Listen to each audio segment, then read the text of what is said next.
Hi everyone, welcome to today's session. Actually, it's not cybersecurity related, but it's important because if you are a business owner, you have a registered business here in the US, this session is for you. And one of the reasons I felt the need to come up with something like this because I have been ignorant all along. I didn't have any idea until yesterday when a good friend of mine sent me a link and asked me if I had filled the form. I was like, what's all this? Like, Eunice, read it.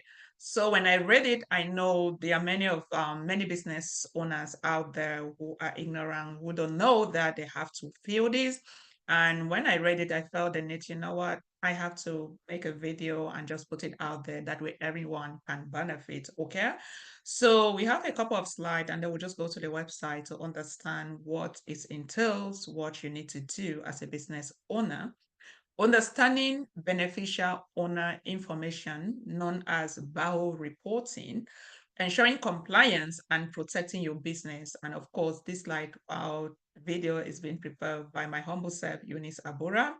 So one of the topic or key topics to be covered, first, we need to understand the definition and importance of BOI, legal framework governing BOI reporting, entities required to report an exemption. Are you required to report? Is it mandatory? Reporting processes and deadlines. Yes, this actually strikes me because we do have a deadline.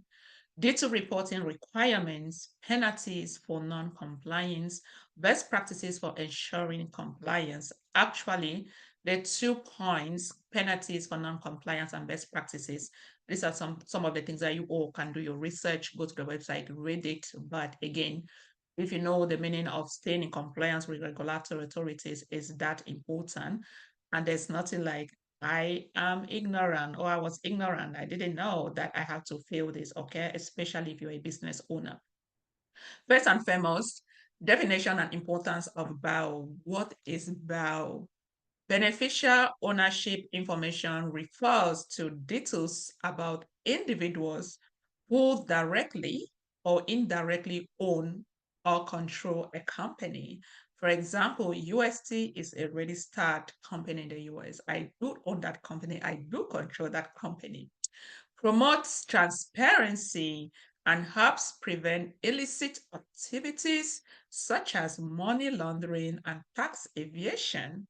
An individual who exercises substantial control over a company or owns or controls at least 25% of its ownership interest. This actually speaks to so many of us, and I inclusive. Okay, but what are some of the important? First, transparency ensures that the true owners of companies are known, preventing the misuse of corporate structures for illegal activities. And two, regulatory compliance, not in the cybersecurity side. You guys know I've been preaching a lot about compliance, but helps businesses comply with laws aimed at combating financial crimes. This is very important. So don't come and tell me I have been ignorant. Okay, I didn't know I was supposed to do it. This is one of the main reasons why I felt the need to create this particular video. First, talk about legal framework governing the BOI reporting, Corporate Transparency Act, CTA, and FinCET. Okay. In 2021, Congress bypassed the bipartisan Corporate Transparency Act to combat illicit finance. The law mandates that many companies in the US disclose information on their true owners and controllers. UST is included. Okay. It is a federal law that mandates transparency in business ownership. Though it was actually passed in 2021, but it was enforced in January of this year, January of 2024. And the objective is to prevent financial crimes like money laundering and tax evasion. So, who are involved? It applies to corporations, LLC. Do you have an LLC? And similar entities in the US. Entities must disclose BOW to FinCEN. Okay. And the right side, talking about FinCEN. What is FinCEN BAO? It enforces BAO reporting under the Corporate Transparency Act, that's CTA. It collects owners' data to identify and track beneficial owners of US registered entities, aimed to prevent financial crimes, including money laundering and terrorist financing, ensure BAO data to protect sensitive ownership information. It monitors and enforces BAO reporting with penalties for non-compliance, okay? Penalties. And that's why there's nothing you're going to tell me that you are ignorant. So make sure you follow all the steps. If you have a registered business, make sure you follow all the steps and submit your form. But the big question lies, who has to report? How can you tell if you are, if this report is mandatory for your business, if you have to report? Let's see what this slide says. Companies required to report are called reporting companies. And as I know, USD, of course, is a reporting company. Reporting companies may have to obtain information from their beneficial owners and report that information to FinCEN. Your company might need to report information about its beneficial owners if it is one, a corporation, a limited liability company. USC is a limited liability company, or was otherwise created in the United States by filling a document with a Secretary of State or similar office under the law of state or Indian tribes, or two, a foreign company and was registered to do business in any USA state or Indian tribe by such filing. So we will go to the website and there are plenty of stuff you can read to be able to determine if you have to report or not. Still, who is exempted? Who has to report, or who are those exempted? They said 23 types of entities are exempted from beneficial ownership information reporting or BAO reporting requirements. And this include publicly traded companies, non-profits, and certain large operations companies.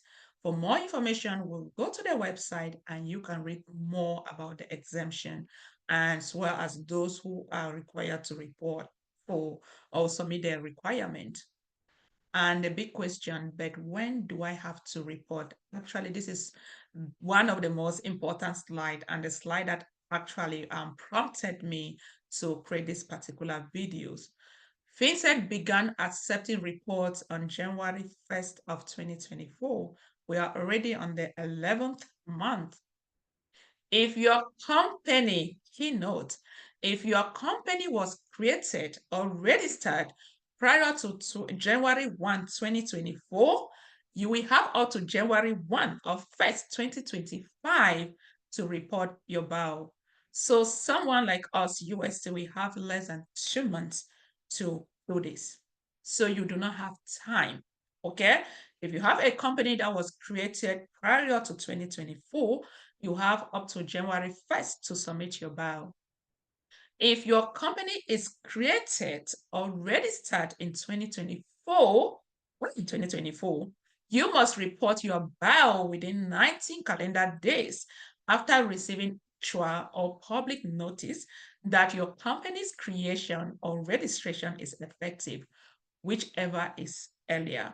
So I don't know if you do it by yourself or use a CPA. I actually work with a CPA. Once he submit or register my business, you receive the information that it has been registered is public. Guess what? You have 90 days, 19 calendar days, that's 3 months, to submit your BAO form. But if your company is created or registered or after January 1, 2025, that's next year, you have 30 calendar days to also submit your BAO reporting. These deadlines are really important, guys. So for some of us that register our business prior to 2024, you have up to January 1st to register. Or if you just recently register your business in 2024, then you have 90 calendar days, that's 3 months to submit your bio reporting. And if you plan to register your business in 2025, you have 30 calendar days, that's 1 month to submit your bio reporting. So take note. And also, there are times that you want to make certain updates or corrections. If you were to do that update or correction of which you have previously submit or file with fencing, then you have 30 days. Okay, you have 30 days to do so. So if you want to update or make any corrections, you have 30 days to do so. But the big question lies, how are you going to know where to file? Okay, and that's why I actually have this. It's important data reporting requirements, and that is the website that you can go and fill it. It is easy, anybody can do it. There are plenty of sites that are requesting money. So each time you want to go to a website, and that's where the little security I know will come in, you want to check the domain name, okay? Make sure https www.fincy.gov.bio. No, so you want to check the domain name. By the time you just put like, bio reporting, you have a lot of domain names that are going to pop up, and many a times, of course, you have malicious site like that. So you want to be careful. Make sure you go to the correct website. Better still, since this video will be uploaded on YouTube, so I will also attach the link there. That way you can just click and it will take you to the website. So what we can do is just to copy this, copy that. Let me copy it.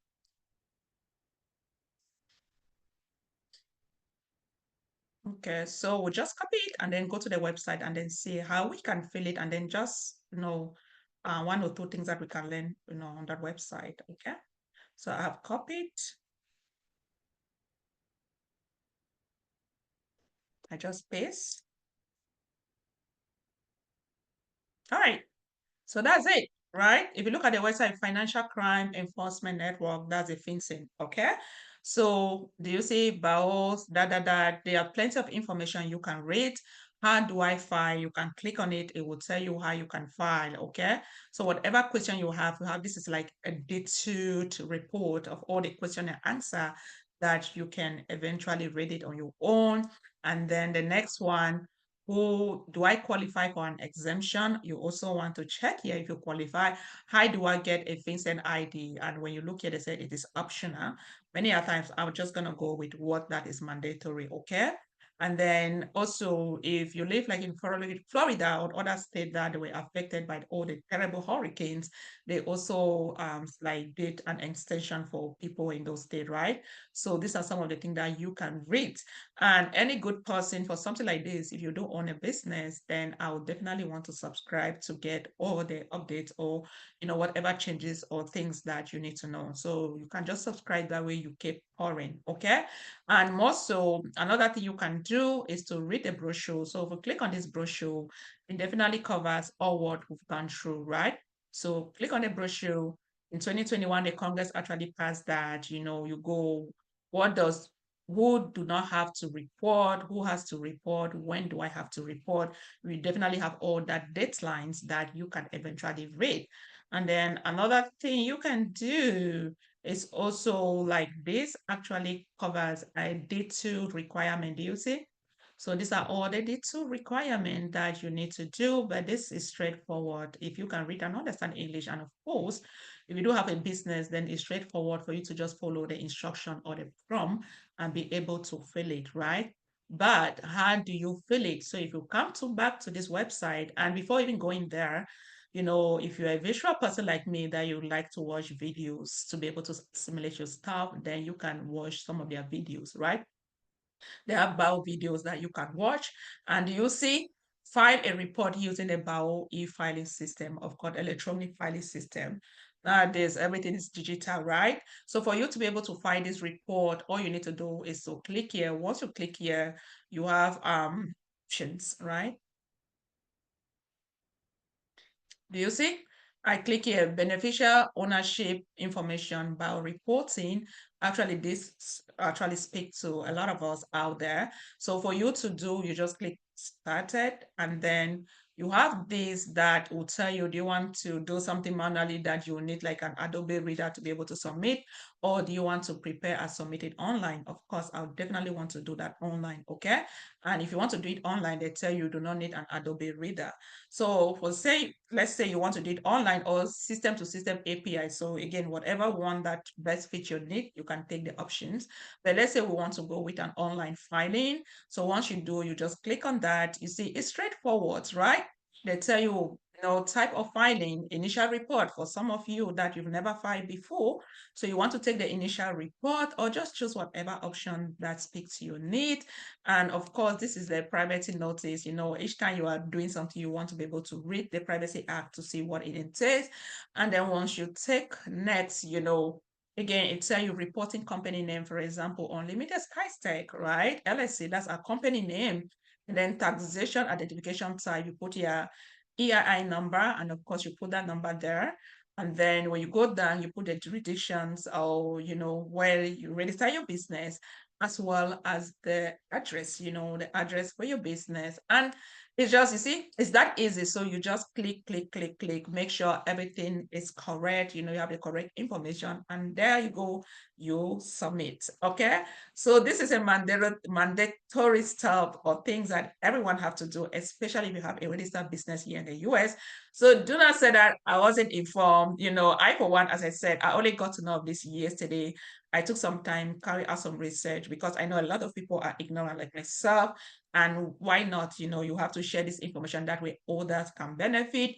Make sure you share the link with all your friends and family for them to also benefit and register their business, because we help we grow by helping one another. Okay. So hopefully we'll see people in our next cybersecurity related videos. Bye.